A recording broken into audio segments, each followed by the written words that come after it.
Tonight, the team and I get to interview our friend Shane Corson. He's a Bigfoot investigator out of the Pacific Northwest. He resides in Washington State, and his encounters are extraordinary. He's also a part of the Olympic Project, and tonight he's going to talk to us all about what he has seen, what he has found, and his encounters out in the field. So stay tuned for some extraordinary, interesting, and amazing experiences that are beyond the ordinary.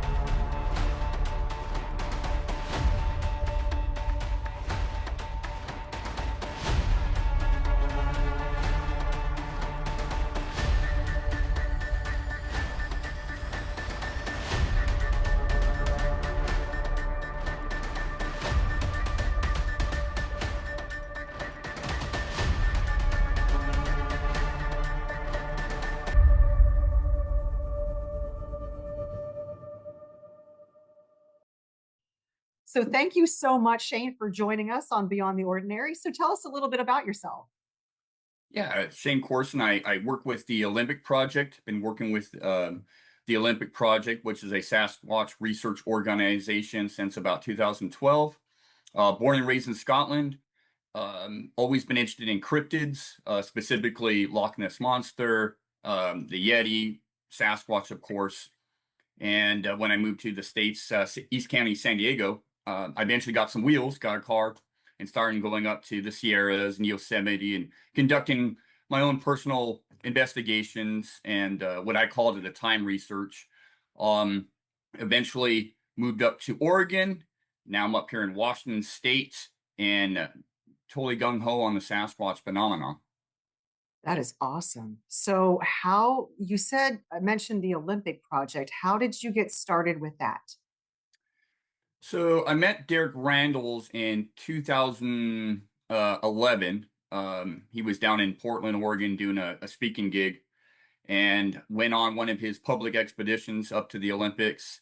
And we immediately connected. And shortly thereafter, he asked me to join the Olympic Project, and so I joined him as a investigator researcher. I'm the outdoorsy guy. I like to be out in the woods, remote places, hiking, backpacking, conducting experiments while I'm out there, recording audio, thermal work, that sort of thing. So that was something that was my niche into the Olympic Project, and we're a broad organization of many talented men and women from all walks of life, but we all have the common goal of collecting data, as much data on the Sasquatch phenomena as we possibly can, and with the goal that if Sasquatch is verified, proven to exist in the future, we'll already have a plethora of data and stuff for academia to look at, and so that's kind of our path of choice when it comes to the Sasquatch So when research. you talk about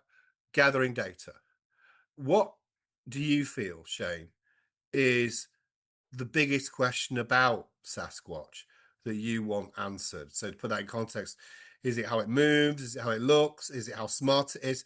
What's the thing that eats at you about it? Because you've been doing this for many years. I met you years ago on the Olympic project, and if anything, you're even more determined than you were then. So what's eating you, Shane? What's motivating you?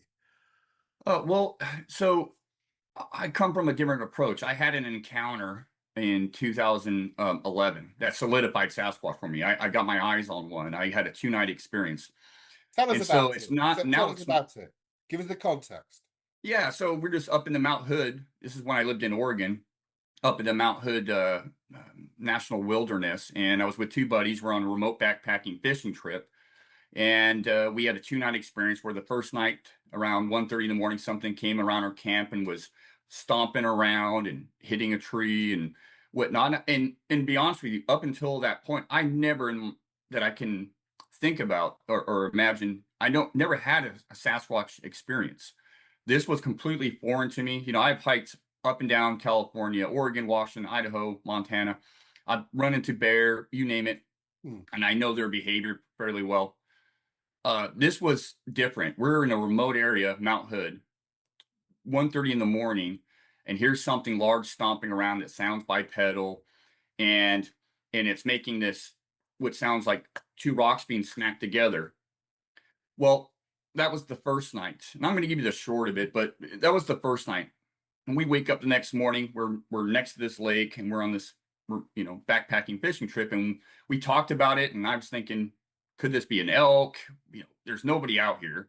We're all carrying a sidearm. Anybody that would try to do that would be really foolish, especially out there in pitch black, no lights. So we talked about it the next morning, and we went on a couple mile hike to another remote lake, fished, came back to our camp, and did our usual. We were going to be there 3 to 4 days. This is the second night. We make it back to our camp after fishing all day, cook up our meal, chat around a fire, talk about our plans for the following day, going to an even further away lake, doing some more fishing. And so we call it quits around 11:30. Again, about 1:30, 2 o'clock in the morning, I hear this, clanking sound, and it's getting closer and closer and closer, and then it stops. And then the marching, and we're kind of in this bowl. We all have 3 different tents. So, we're in a kind of a pyramid formation. We have a little hill next to us, and something's just marching back and forth. My buddy that was closest to the lake is awake, and he's going to me, "This thing's back. What is it?" I said, "I don't know. Be quiet." And we're hearing, and he's hearing movement to his left, and I'm hearing movement to my right. So I'm thinking, could there be 2 of whatever the heck this is? And as it's marching around, it stops. Complete silence, and I hear bam, bam, 5 like really hard percussives, power knocks against the tree, and it would echo across the lake, hit this rock screen, bounce back, and you could feel the ground reverberate. That's how powerful this tree was being hit. In our tents, I could feel on my back the ground is shake. And now my heart is in my head. I'm freaked out. Honestly, I was freaked out, not knowing what this thing was. Why did it come back 2 nights in a row? This is not an elk. This is not a bear. And my mind's thinking, okay, could this be a Sasquatch? I don't know. And as I'm laying there, and the tree knocking stops, it's just dead quiet. You can hear a pin drop. I hear something come through the trees up above our tents, and then a loud thud next to my buddy Mitch's tent. He's the one next to the lake that was awake. And I instantly knew, and we both knew, because he goes, something just threw a rock at us, and it landed in a bunch of mud next to the lake, full of skunk cabbage. And so my other buddy that's to my right in his tent, he's finally awake. He's a heavy sleeper, but he's awake. He's freaking out. I unzip my tent, and I start looking around, and we had a huge fire going. One of the individuals there was deathly afraid of bears, so he built this gargantuan, hellish fire that would burn. Was banging pots and pans whenever you went out. Yeah, that was why I think we had this encounter. Is because we got lost the first day up on this ridge line off trail, and he was afraid of bears, and we were seeing bears scat and scratch marks and whatnot, and he was literally banging a pot pan. I told him to knock it off. And I think that's ultimately, we end up getting up on this ridge line where these things were, and they didn't like it. It's up there urinating, yelling at each other, getting lost, going through their living room. And I think that's why we had a 2-night encounter. But when I was in my tent, I unzipped it, I started looking around, and I'm thinking, please don't see anything. That's all. I really didn't want to see anything. And I'm just kind of scanning around, and behind this really large old growth Doug fir, I see movement. Yeah. And I lock eyes on it, and it's maybe 40 feet away. And I just see, you got the large Doug fir here, and I see a hand on front of the Doug fir. I can see fingers, I can see hair, I can see an arm, and as I go up, I see this thing going from behind the tree, this sort of thing, or actually be this way, but popping out, just swaying back and forth.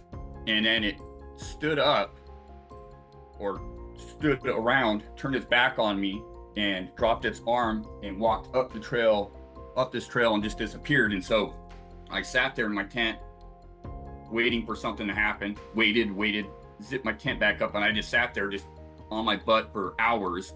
I could hear the guys breathing, but they weren't talking. as soon as daylight hit, we collectively didn't say a word to each other, packed our stuff up, and got the heck out of there.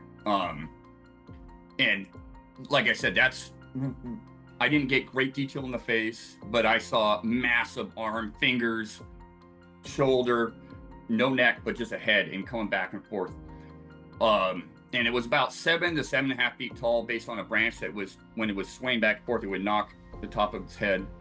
And that was later on. I went back after I got the cojones to actually go back and kind of get a rough estimate how tall this thing was. And there was impressions there. And so that was what solidified that experience there. Never heard any vocals, didn't smell anything, but I knew what I was looking at without knowing what I was looking at. This was not something I'd ever come across before, but it matched everybody's description of what a Sasquatch basically looked like. You know, and up until that point, I was probably 50-50 on it. You know, I really believed in the Patterson-Gimlin film. I loved it. You know, I didn't know Bob back then. Yeah. I know Bob well now, but back then I didn't know him, but I really liked it. And it was tested, and, you know, a lot of arguments about it, but I was still, maybe it's not real. Yeah. And then I had this experience, and I spent years in the field conducting experiments, talking to people, and I never had anything happen. Yeah, and so nothing's happened since from there. But but you know that they exist because you had that very clear sighting, and we've talked about it before, I know. But what now do you want answered as questions? Because I mean, the Olympic Project is very good at gathering data. There's a number of you, and David Ellis does a great job on analysing vocalizations, and you're very committed. All of that. But what does Shane want? What does Shane want now? I want to know more about them. I want to know as much as I can. I want to have another. What do you want to know, Shane?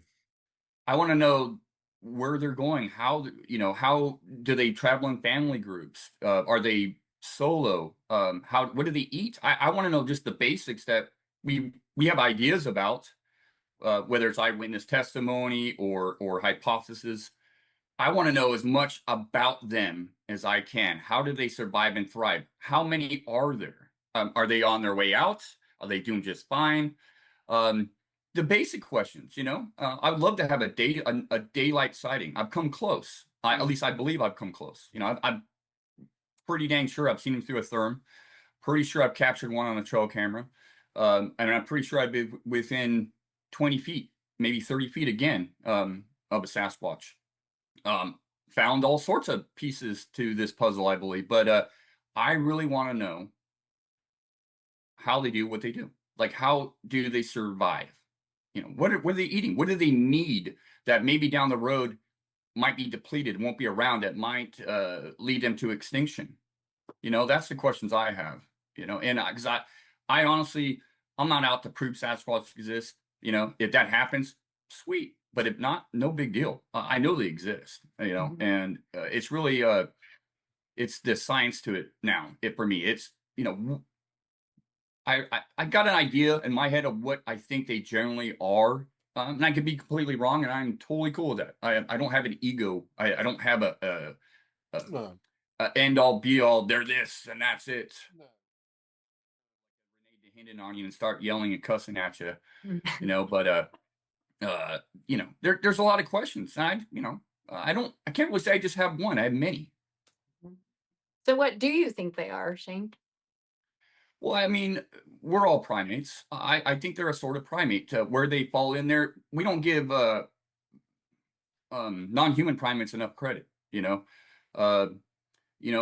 we're still discovering them. In 2017, the Tapanuli orangutan discovered in Indonesia. Now that, you know, because of that weather they had over there, they're almost wiped them out. And there was only like 700 of them. 2017, brand new orangutan species discovered. I think they are a sort of primate, and then I kind of leave it there. And I don't think they're just some dumb ape walking through the woods. And that's, I think, disjustice to apes, because I think apes are actually really intelligent. Orangutans are super intelligent. That's why they call them the old man of the woods, you know. And there's just a lot of species that have not been discovered in the fossil record and never will. I mean, Gigantopithecus blacks, yeah, they got a mandible and few mandibles and teeth. there's a lot of missing pieces in there, and Sasquatch could be anywhere in that spectrum. I mean, anywhere. Could be far in between us and the black or giganticus Black Sea, or to itself somewhere else. And so I don't think there needs to be an argument within this field about what they are. You know, I get people attacking me all the time. Well, they're human. They're human. It's like, well, you're still a primate. You know, well, you know, and then they call me an aper, right? I'm an aper, which I think is silly. But I'll call me whatever you want. I don't really care. It's just what I think this, based on where the evidence uh, is leading me, that they got human-like traits, but they have very also non-human primate-like traits. And so where does that fall? I don't know. But they share a lot with us and known primates and non-human primates. So where do they fall in there? I'm not sure, but they're Mhm. somewhere in there. Obviously very, very intelligent. Um, Now, I personally have had I've had 3 experiences that I believe are infrasound experiences. I know that's kind of a phenomenon associated with Bigfoot sightings. Have you ever had anything like that happen to you or somebody on your research team? No, not yet. No, I've known people that have said they've had that sort of stuff happen. To date, nobody, um, other possibly David Ellis might have had an experience like that a long time ago. But I remember when I was in my tent, and this would have been the second night before I saw what I saw. I remember feeling paralyzed on the ground, just paralyzed. But it was for me, it was complete fear. Fear. I Mm, remember talking in my head, going, walking myself out of that fear because I said, "You got to move. You're okay. mm, Nothing's happened to you yet." Um, and you know, at that time, I would have said we had an aggressive encounter. Now, looking back on it, I don't call it an aggressive encounter. I don't think it was aggressive. It was more of a get out of here. You know, a bluff territorial, yeah. charge. Yeah, a Yeah. bluff. You know, I Mm. mean, this thing, the size of it was massive. It could have done a lot of damage. I mean, we had no chance. I don't care what sidearm we had on us. Good luck. Yeah. Um, and so, th- I have felt fear and whatnot, but never anything where I felt like I've had infrasound or felt sick. And that's Mhm, some of the, you know, some people describe being paralyzed or feeling nauseous and sick or headache. mhm, Um, and that's one of those things I don't rule out. It's one of those things I document when I take someone's experience or encounter. It's mhm. something, you know, you got to document everything. Um, so no, I have not, but I am interested. Very cool. So, Shane, you said that you collect a lot of data around the Olympic project. Do you collect eDNA or samples that you are compiling to send to a lab, or have you sent it to a lab and have you received any results back? Years ago, we do collect that stuff. When it's presented, you know, for us, we're not finding stuff all the time. Mhm. It's actually quite rare to find. I think something, whether it's an impression or something of that nature, where you can collect the dirt out of it and as a eDNA sample, or a water sample, or a hair sample. Um, and then we have, you know, Darby Orcutt out there in North Carolina. He's taking samples now. We have sent him stuff. I'm very encouraged about what he's got going on out there in North Carolina. So is Cliff Berrickman, who's helping sponsor that whole thing. And Darby's got a lot of great samples, not just from the Olympic project, but many organizations and individuals. So very enthusiastic about that. But years ago, when the late Dr. Meldrum was alive, and we worked with him closely, and we brought him out to one of our study sites to collect samples. He had a certain and I won't mention him by name, but had a certain peer that he could send samples to, and he was getting involved in eDNA and was setting up his lab to do this. We ended up sending samples to this individual, or should I say Meldrum, Dr. Meldrum did, that were our samples. And the whole thing was botched, in my opinion. And so had a real disdain for certain academics and the process, the people you entrust with what I would say were fantastic, hard-earned samples. that we never really got good results from. I mean, I never got any paperwork. It was a quick phone call after harassing this guy. And then he mentioned a certain species that was out there that doesn't live there, that I know for a fact is not in that area.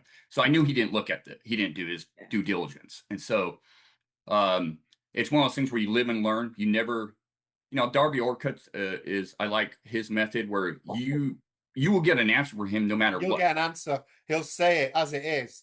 I mean, I've spent a bit of time with Darby. He's a good guy. You can trust him. Yeah, exactly. And I got to spend a little time with him last year a little bit. And the good, the bad, the ugly, he'll give you the truth, but you'll get an answer and you'll, get paperwork or whatever. I mean, he'll give you an answer and a result, and he will do his due diligence, or his team will. And so that's very encouraging to me, because, I also think though, live and learn. I've made mistakes, and this was one of them, working with this certain scientist, is to send your samples to multiple locations. If you can do that, it's still an expensive endeavor. And that's the problem with eDNA, or any DNA work. It's still expensive. It's come down in price. You can find some labs that'll do stuff for free, but one of the problems I think that's happened over the years is the DNA work being done it's like the simple stuff. It's not the nuclear. You might do mitochondrial, on the mom side, but what about the father? So I don't think we're there yet. I think maybe the closest we are is with the North Carolina University that Darby's working with. I think that's as close. Because we need a lot of samples. One sample is not going to prove Sasquatch exists. It's just not. It's going to take multiple samples. They create a genome and compare it, and then have something. And even then, I don't think it'll prove Sasquatch exists, but it'll go a long way to getting us closer. Go a long way. So the other side of the coin to Natalie's question is, obviously you're based in Washington, and everybody else here is based, in the South, predominantly. It's a different Bigfooting community, if you like. So what do you say to those people? Because you have quite a lot in Washington. Sasquatch is a wondrous, peaceful creature, and it's about pure love. How do you deal with those, Shane? Politely. They don't necessarily deal with me politely, but no, I mean, I give them courtesy, but I have a hard time with it. I don't think Sasquatch is going out there and plucking people or murdering them. But the same with black bear or mountain lion. But if you're in the wrong place at the wrong place at the wrong time, bad things can happen. I've been bluff charged by a black bear because I got too close to her cub. I often think in my head, if you got too close to a Sasquatch offspring and the mama was around, what would that look like? I don't know. It could be bad. But is that Sasquatch out there intentionally trying to hurt you? No, you overstepped its comfortability zone, just like if you got too close to kittens and there's a mama mountain lion around. Watch those videos on YouTube. People, oh, look at these cute little kittens, and there's mama right there. Not good. And you probably got some bad Sasquatch, just like you have bad black bear and black mountain lion. Some elk, moose are gnarly. Moose are awful. Oh, they're awful creatures. They're I'd rather mean. ran into a lot of things, than a moose. So are they peace loving? No, I think they keep to themselves and they do their thing. But they're probably a lot like humans. There's some good humans and there's bad humans, bad intentions.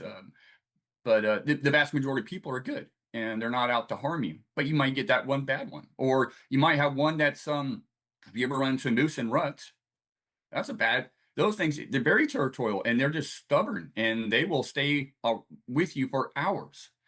What if a Sasquatch has something similar where it goes into a phase where it's territorial, sort of a rut or something? That could be a bad spot. It could be a gnarly experience, possibly. I mean, again, don't know. Never had that happen to me that I know of. But I think if you look at the vast majority of when people have had encounters that they would call aggressive, as I was talking about and alluding to earlier, they're not necessarily aggressive. It's a bluff. It's a show of dominance, or it's get the heck out of here. I'm going to scare this person. That seems to be more common than, say, Sasquatch hurting people or plucking them or intentionally killing them or something like that. But I don't think they're just peace and love. No.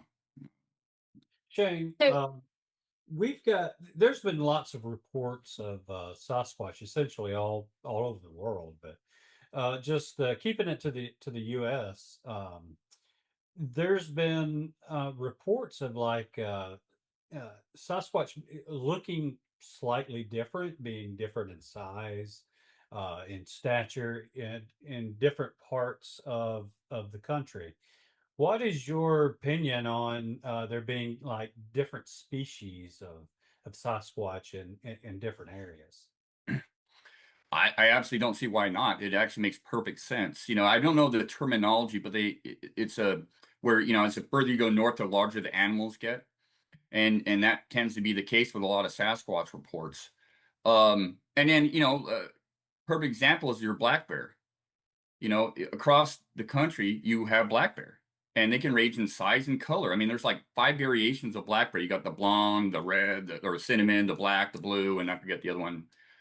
There's variations of black bear, both in size and in hair color, and then also diet and everything else. So I fully believe that's quite possible. Why not? I mean, look at orangutans or any other primate where you got the lowland gorilla and the cross river gorilla and the mountain gorilla, and they all range in size and stuff like that. Um, and then culturally speaking too. I mean, one area where Sasquatch may reside, they may act differently than across the other side of the country based on their food sources, the predators in their area, the humans. I mean, there's just a lot of differences that can happen within a species, geographically speaking, and size and color variation is one of those. So the Olympic project has made a remarkable discovery in the past, I guess over a decade ago, discovering these intricately woven nests on the ground that were of considerable size. I remember the first time that I learned of it, I was just so mesmerized and just so excited for y'all's discovery. Can you speak a little to that discovery and if you've uncovered any more? Yeah, that was the original nest. Talking about the nest study, the original nests were discovered in May of 2015 by a timber cruiser, a guy in the timber company that was out in remote marking a future timber cut.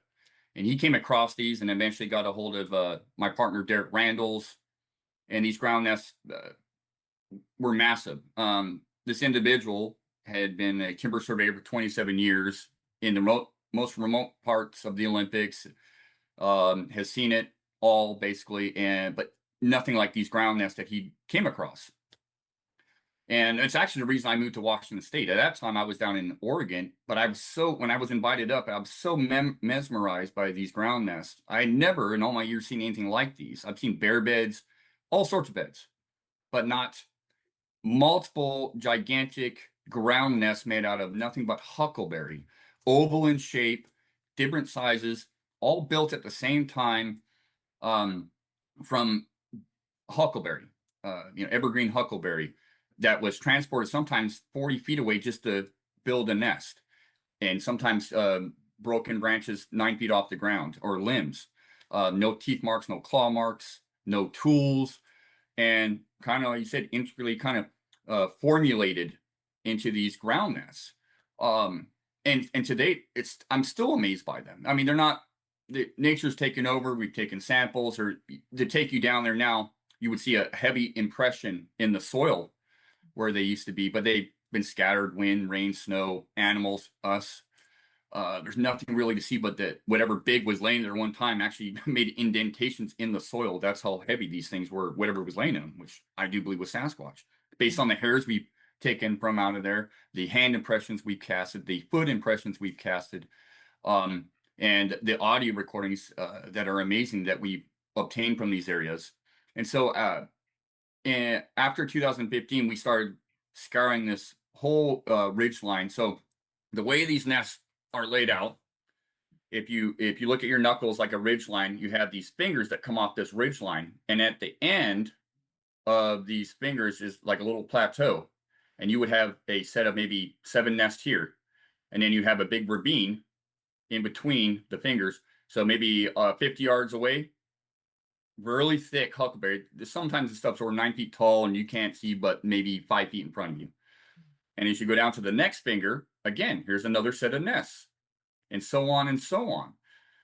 And so we found at that time 23 nests Oh my. across this large ridge line on the fingers, all above a seasonal salmon bearing creek. And we hypothesized, postulated that they were made in the month of February based on their degradation over time, that they were probably made in February, which also coincides with a seasonal tremendous salmon run. And even in February, with some snow or even frost, there's still huckleberries to be eaten. Usually you start showing up in August, but they'll last all the way sometimes if there's not a real deep frost through February. And in 2015, they were still present in February. So I thought that was interesting. Two of the nests at that time we discovered were actually built into the huckleberry.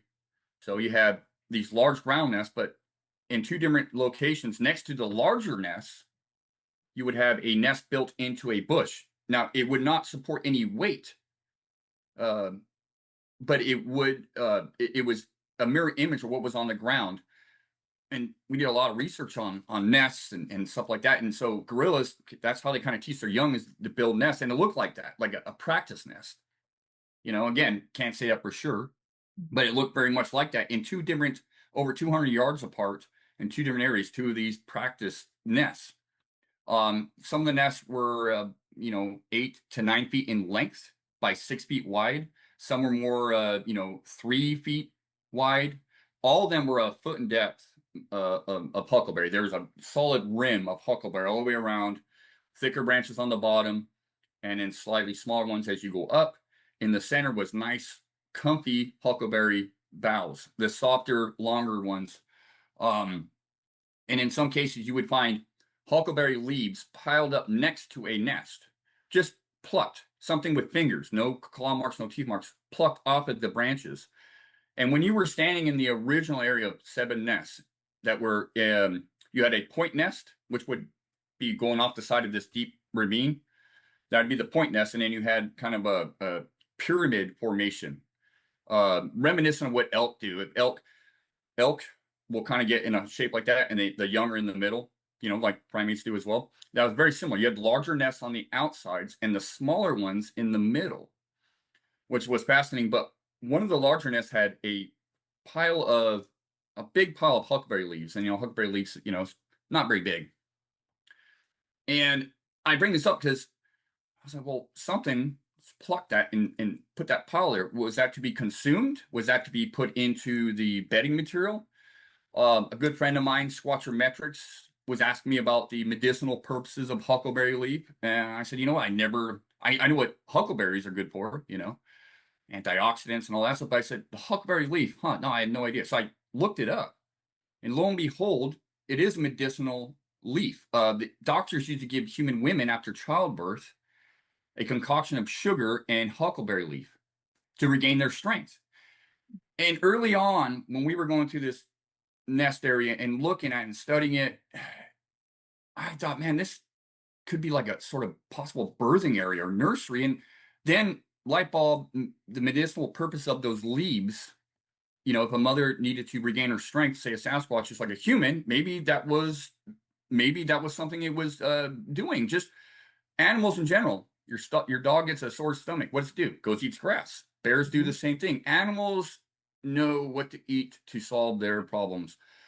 And so maybe that is something they were doing. And then you had the seasonal salmon creek. So you had the perfect storm for that time of year to survive and thrive if you were giving birth or just hanging out for a while. Because these nests, in my opinion, were not made for like a gorilla would do one night and then bounce and don't come back. These were made for a relatively lengthy period of time. Could have been a couple of days, could have been a week.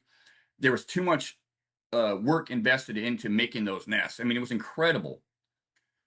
And I learned this firsthand, and that was 2015 through like 2017. We're going through this area. In February of 2020, in an adjacent ravine, only about 1,200 feet away, my buddy Todd Hale and I walked in on a nest being made. After all these years, we were looking for more nests in a different area, trying to replicate this find, repeatability, running our hypothesis. Could they be made in the month of February? Well, we walked in on something making one in February of 2020, which was a blessing and a curse because though we didn't get our eyes on it, we heard this thing coming at us and retreat around us, and eventually going down onto a plateau off a finger, coming off a ridge. We find a gigantic pile of huckleberry leaves, freshly piled up, being formulated into a nest, with huckleberry boughs all around us snapped off. And the reason I say it's a blessing and a curse was because we had if we ever found something like a nest being made, or an older nest, or a fresh nest, we were going to observe it, get out of there, and bring in the big dogs. And by big dogs, I had talked to Dr. Meldrum, Jeff, about this many times. We had a plan. And so we knew we had something special here. I mean, and later on we would find hand impressions. I bought Cliff up there. Cliff Berrickman, he came out with a bunch of casting material. We got 14-inch tracks, which is common out there, which is also the same size as Patty, which is interesting. But of course, February, one of the first cases of COVID was in Washington, and nobody wanted to fly. And even though I talked to Meldrum, he was ready to jump on a plane, and he was going to get a hold of some biologists, non-Bigfoot related biologists, by the way. We had this whole plan, and it just went out the window. And so it was horrible. It was horrible. Here we had untouched. Nobody had been down there into this area. We were observing anything from a distance. So we hadn't touched the soil, hadn't touched any of the debris. At that time, had not found any impressions yet, because we haven't looked. Fast forward, weather's moving in. It's going to start snowing. So we call Cliff up, and we go in there. We get bags of the huckleberry. There was impressions under the pile of huckleberry, which was amazing. They lift that huckleberry branches up and have two 14-inch tracks right underneath there. Blew Cliff and my brain. I mean, we're just like, wow. Hand impressions, more hair, and kind of a wasted opportunity, unfortunately, when it came to the eDNA stuff. We learned a lot from that. And so that, I guess, to get back to your original question, that's the newest nest we discovered. We haven't found anything since, but we kind of vacated this area for a while. So I think we left a heavy impression in there. And based on our audio that we've been literally recording every night, for over, back in 2020, we were recording every single night, cataloging every known animal and then every suspect thing. Over a spell of time, there's been less vocal and audio suspect sounds in this area. So we kind of backed out. We do have audio. We pulled the audio now. There will be more audio back out there soon, but we're hoping there'll be more nests made in this area, and that they haven't vacated. The timber company eventually is going to log this area. Originally we had 5 years, and now, I don't ask questions. I don't want to remind them that they had this gigantic piece of property. Yeah. So is Todd Hale still a big Britney Spears fan, or is it just oh, Todd Hale? Yeah. He's I think he's Ariana Grande and yeah, totally is. Yeah. I want him to listen and watch this show, because we discussed his poor musical taste, Shane. It's a burden we have to bear, Yeah. It's a shame. So much potential. Too funny. That was a great question. So I'm sure, and I just have to make a comment, when you lifted up that huckleberry and saw those impressions, I'm sure you felt like you just won the lottery. Oh, absolutely. Because once again, we were just going to leave this area and let academics come in there and give us their opinion, do their work on it. And then we were kind of forced to go a different route. But the hand impressions we found down there, but when I remember specifically, as Cliff and I we had large paper sacks that we got from Home Depot, like 5-gallon sacks. I didn't want to put in plastic. You want to put everything in paper. And so we're carrying these like Santa Claus sized paper sacks out of there. But when he lifted up some, he goes, whoa, whoa, whoa. And as we peel over this mountainous pile of huckleberry branches, here are It was a right foot. We thought it was a right foot, left foot. It ended up being a right foot, right foot. And then when we looked up, there was huckleberry branches right above it, 8 feet off the ground, snapped. And so maybe it was doing this, dropping it, and it would step, you know. So that's what we think happened. But it was absolutely amazing. And the nest area or nest study has been so fascinating because up until 2015, I didn't know anything about nests. I didn't think it wasn't on the radar. Just never occurred to me. And then when I started doing homework and research on nests, both going to libraries and talking to people, I found tons of information, whether it was from Robert Alley's book, The Raincoat Sasquatch, where there was a nest up in Alaska, or many books, many articles. Paul Freeman out in the blues, he talks about nests in an interview in the 1990s that were a mirror image of what we were led to discover. I mean, a mirror image. A lot of people don't know that in 1967, there was a nest found above Scorpion Creek, which feeds into Bluff Creek, which is a stone's throw away from where Patty was filmed. There was a nest found by, again, a timber surveyor, a timber company. And most of the time, these nests are found by somebody in a timber company because you're way off trail. You have a job to do. These aren't places you're going to hike. You're going to hunt. It's thick, nasty. So it's these individuals that seem to come across them the most. But that nest discovered by Lyle Laverty in 1967 is a mirror image again, gigantic ground nest. And then you have Patty that was recorded in October 1967. That got my wheels spinning again when it came to these nests and the possible birthing process. Because if you look at Patty, right, breast, the whole nine. Some people think she gave birth or was about to give birth, and then you have a nest, and she's a size 14. Well, in the area that we're working, we're repeatedly finding size 14 impressions in the ground in 2 different areas now, where there's been nests, that we associate possibly with Sasquatch. And also in this area, some of the loggers, about 10 miles away, which is a stone's throw away, really, have seen what they would say are family units of Sasquatch, 2 bigger ones and 2 smaller ones. That's happened twice now by 2 different drivers for a logging company outside a logging gate. These things would walk by at 3 o'clock in the morning as the drivers are waiting to be let in. So it's really, really painting a picture for me when it comes to nests, Sasquatch, their possible behavior, the purposes of nests, because I don't think they're making nests all the time. I think they're made for a reason and a season. And that's possibly childbirth. I don't think they need to make nests all the time, but I think it's something they will use for a period of time where they're in one area and they have to rest. Mama has rest, she's given birth or has given birth. I think that's and then again, we also think these nests are being made every 4 to 5 years. Okay. Based on what we've been led to discover and some of our ideas, which coincides with or emulates what orangs kind of do, because orangs give birth every 6 to 8 years. They're not giving birth like humans every year. So that would keep a population rather small, like orangutans, like I think Sasquatch, there's just a lot of correlations and similarities with known animals and what I think Sasquatch is up to. And that's where ultimately everything's kind of leading me right now. And so that's just where my focus is. That is The long range. fantastic. That's fantastic. Thank you so much. So, Adam, do you have a question? I have 2 questions for you, Shane. Okay. The first one is, I can see you smiling. I'm going to mess with you. You totally do. I can tell it. We've been buddies for a long time. So the first one isn't. I'm not going to mess with you on this first question, but I am on the second one. So the first one is, we've never talked about the Loch Ness Monster in all these years. What do you think it is? Oh, I gotta.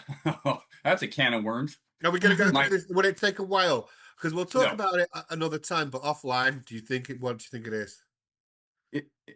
I don't know. I don't believe it's an eel. I don't believe it's a sturgeon. I still think the loch is poorly.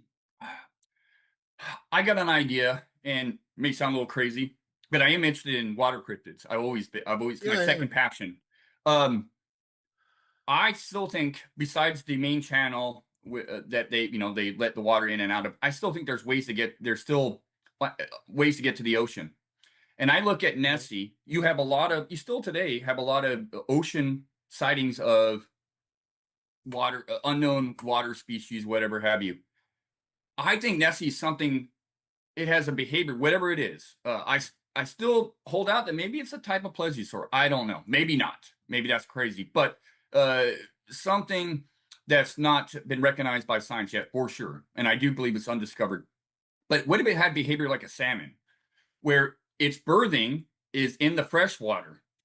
Salmon randomly go out to the ocean for years, and then they'll travel all the way up a creek or a river and give birth, and then they die, right?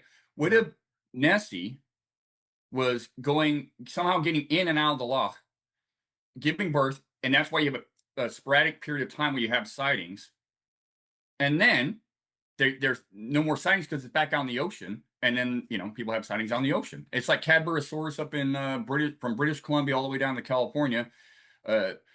That's another one, and you have a lot of sightings in BC and Canada of water cryptids that match Cadborosaurus, Caddy. Maybe there's something to it. Maybe that's just a total hypothesis idea. Fun to think about. It's an Are hour the sightings a certain time of year? Pardon? Are most of the sightings during a certain time of year? I'm not really sure. I just know that there's a pattern. There's a pattern of stuff. I spent a while researching Loch Ness, and I've been on it. And doing all that. So there's, you probably know that, Shane. So there's a pattern. There are times when there are more concentrated, Melissa, but there are also more people in summer than there are in different times of the year. So there's been no definitive pattern. The theory that Shane is postulating about a migration one is plausible. There might be a water channel, but plesiosaur, I think we can fairly dismiss because there's not enough the ecosystem to sustain a body of plesiosaurs. You'd need a minimum of 20 without getting too technical. So the first point I'm with Shane on, that's really interesting. The second one we'll have to disagree on, but that's okay because we're brothers, so we can disagree on that. Now, I had just one very quick thing because I know we're running out of time, but just one very quick thing I have to ask you, Shane. So, and it's this. Do you? So, your lovely wife, Summer, used to tell me that you could bust a move on the dance floor. Do you still bust moves on the dance floor, or are your hips too knackered for that now? Oh no, I love the dance. Absolutely love the dance. He does. He loves the dance, and nobody knows this about him. He loves it. I do, John. It's it reminds me of my time in Scotland. We used to go to discos, either call them in dances, and everybody dances. It's just the culture. Look, I had a bit of a dance, and you're away. Oh yeah, you play Staying Alive, and I'm in trouble. Well done, Adam. Well done. Greg, do you have any final questions for Shane? Yeah, just one. What's your favorite song to bust a move to? I think I just named it, but I'll tell you what. I'm Staying Alive, just a fun one that I got dared a long time ago to dance to it, and then it became a thing. Every time it came on, you were there. I could be in public, and I have to dance. It's just a thing. You know what, Shane? I'm not going to use that against you. There's not going to be a Staying Alive moment next time I see you. I don't want you to think that. Don't run away from me, Shane, when that happens. All right, well, we'll see what happens. You might be my dance partner. I'm filming that. Jamie, do you have any final questions? Yes. So Shane, you are located in the Pacific Northwest. So that means, you're going to typically research in that area. Have you ever researched on the East Coast? And if you have you noticed any kind of anomalies in West Coast versus East Coast Bigfoot? Great question. I really haven't done much on the East Coast. I've done a little bit in Kentucky. Minimal. I was out there for a wedding, and I got a hold of Charlie Raymond, who's a friend, and I said, "Hey, I got a couple nights. I got a tent with me. Where can I go?" And he sent me somewhere, and it was a great spot. Didn't have anything happen, but wonderful spot. Got to experience stuff out there. So when people ask me my thoughts of the skunk ape or this, that, I said I really don't have any because I don't know much. I mean, I, I read about the skunk ape or the other areas of the country with supposed Sasquatch in them, but I don't know that all the species out there, all the animals that make different noises, all the food sources. So I try not to comment too much about that. Now I know a lot about the West Coast. I could talk about that all day, but I haven't done enough out there. It's when I do travel, I try to spend some time in some of these areas, and usually it's go go go, rush rush rush. But I am fascinated, and that's why it's really neat to uh, such as you guys learn about what you're up to, and I pay attention. I don't always comment or reach out to people, but I'm always watching because I'm always interested to see if there's any patterns I can take away or any similarities what's going on this side of the country or with the Sasquatch in general.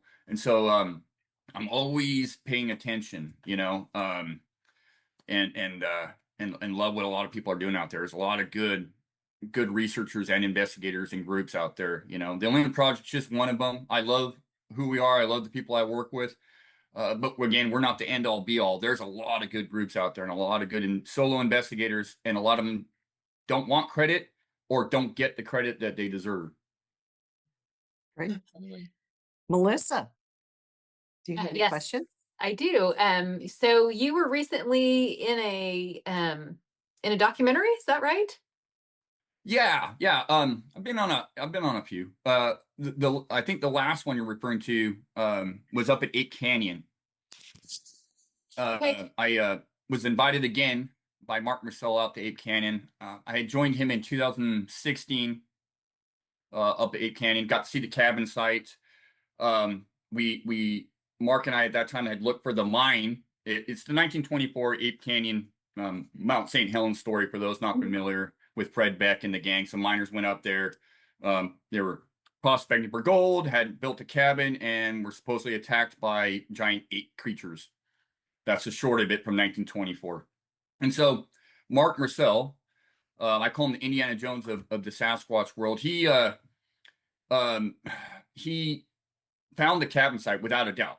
So we know there was a cabin there. That's been verified. That's questions settled. But we didn't find the mine.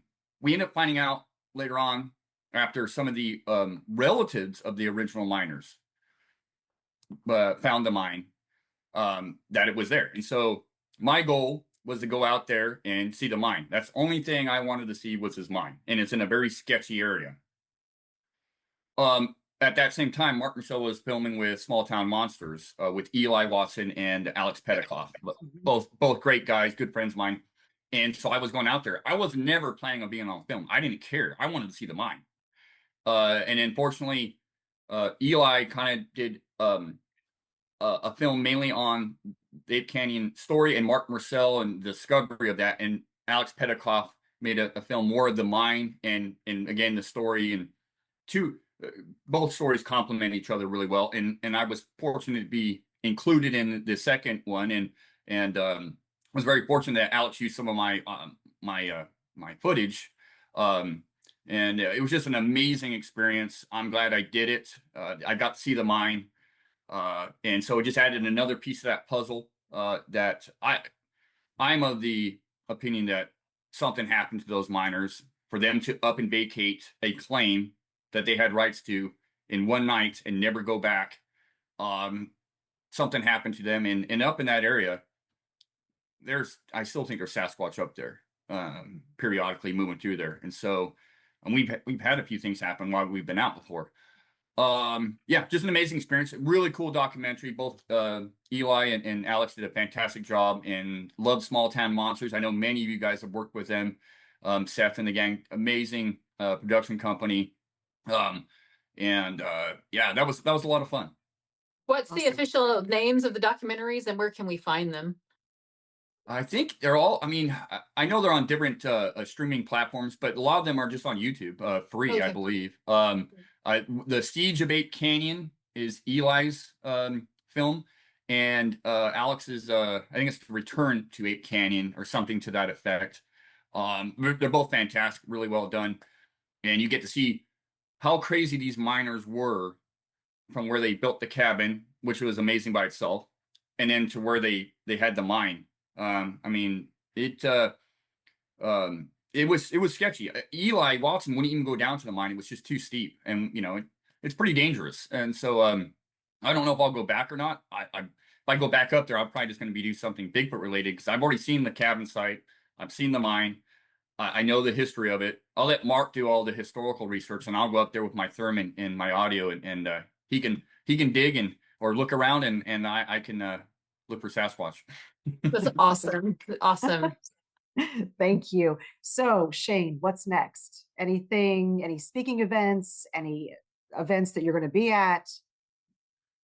Yeah, I got a few. I'm trying to do less of those, quite honestly. The speaking engagements, I've turned down quite a few last year, and I'm doing the same this year. I'm doing a few. I'm doing one up in Ocean Shores. I do that one every year, Sasquatch Summit. I should be there next year rather Yeah, than you on were the big supposed to be screen. here this year. Yeah, it was all the flight stuff that screwed Yeah. me over. I didn't realize it was on that big screen until John Pickering sent me a photograph afterwards.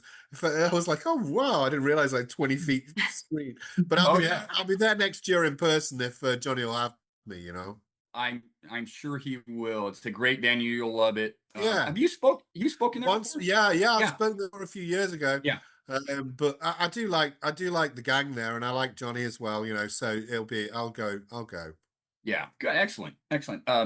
So I have that. I'll be doing one up in Medline Falls, which is northwestern or northeastern Washington. I'll be doing one down. I'm kind of sticking more at home. Might do one down in Oregon. But and I love doing them. I do. It's a lot of fun. But right now there's so much to be done in the field that if I get on this circuit of speaking, it takes away from my field time and my obligations to the Olympic project. Um, so it's kind of it's twofold.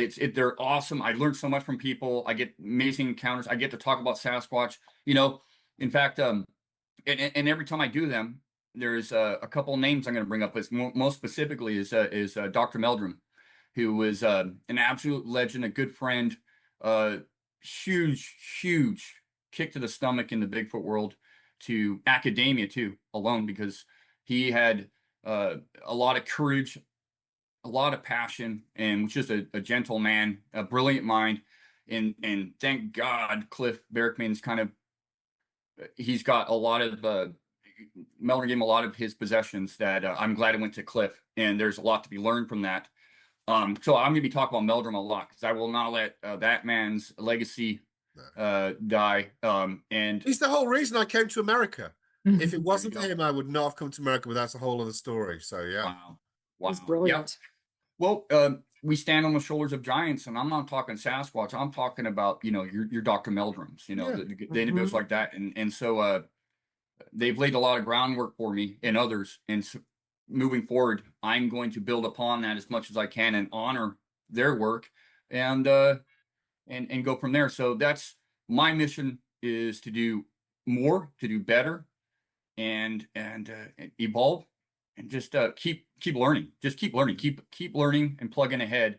In the same time, help Todd as well, because now he's got Sabrina Carpenter. He's probably a bit of a sort of musical dilemma about which way to go. No longer can he turn to Ariana Grande, when he's got slow love ballads coming from some teenage girl. Yeah. It's brutal. He wants to call blast us up all the time, and I'm like, God, it won't work. Maybe we will go missing 411. It won't be a Sasquatch. It'll be me. Yeah. Well, I think with me and you might go missing 411 when Todd sees this clip. But yeah. Yeah. We should have some music. Hit me, baby, one more time. I don't know. Yeah. Well, Shane, thank you so much. It's been an absolute honor, and great talking with you. Great information and experiences, and this has been amazing. So thank you, everyone. Thank you for watching, and this is Beyond the Ordinary.